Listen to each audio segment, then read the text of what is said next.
এখানে যে ভিডিওটি দেখা যাচ্ছে সেই ভিডিওতে একজন সৈনিককে আটক করা হয়েছে। দুটো দেশের মধ্যে যুদ্ধ হচ্ছে, ইরান ও ইসরায়েল। কোনো কারণে ইসরায়েলের এই সেনা যুদ্ধ বিমান নিয়ে যুদ্ধ করার সময় তার যুদ্ধ বিমান ধ্বংস করে দেওয়া হয় এবং কোনো কারণে এই সৈনিকটি প্রাণে বেঁচে যান। কিন্তু প্রাণে বাঁচলে কি হবে? ইরানের জনগণের হাতে এই সৈনিকটি ধরা পড়েন। ভিডিওটিতে লক্ষ্য করলে দেখা যাবে যে সৈনিককে নিয়ে যাওয়ার সময় তাকে লাথি মারা হচ্ছে, তার উপরে অমানবিক আচরণ করা হচ্ছে। এই প্রসঙ্গে আমি একটা কথা বলতে চাই, পৃথিবীর যত দেশ আছে প্রত্যেকটা দেশের সৈনিককে, প্রত্যেকটা দেশের মানুষের অবশ্যই তাকে সম্মান করা উচিত। কারণ একজন সৈনিক কিন্তু তার দেশের জন্য একজন বীর যোদ্ধা। সে তার ঘর বাড়ি প্রিয়জন পরিজন সব কিছু ছেড়ে আজ এসেছে যুদ্ধক্ষেত্রে যুদ্ধ করতে, তাও নিজের জীবনকে বিপন্ন করে, নিজের পরিবারের কথা না ভেবে।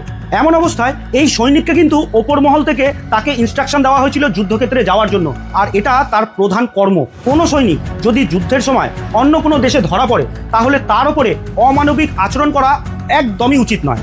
আপনি একবার নিজেই ভাবুন না, আজকে যদি আমাদের দেশের কোনো সৈনিক অন্য কোনো দেশে ধরা পড়তো আর তার উপরেই সেমভাবে অমানবিক আচরণ করা হতো, তাহলে কি আমাদের মনে রাগ জন্মাতো না? আমাদের কি মনে হতো না যে এটা অমানবিক আচরণ করা হচ্ছে? সেই জায়গায় দাঁড়িয়ে প্রত্যেক দেশের সৈনিককে, পৃথিবীর প্রত্যেকটা মানুষের উচিত তাকে সম্মান করা। কারণ একজন সৈনিক কিন্তু সেই দেশের একজন বীর যোদ্ধা, আর বীর যোদ্ধাদের সবসময় সম্মান করা উচিত।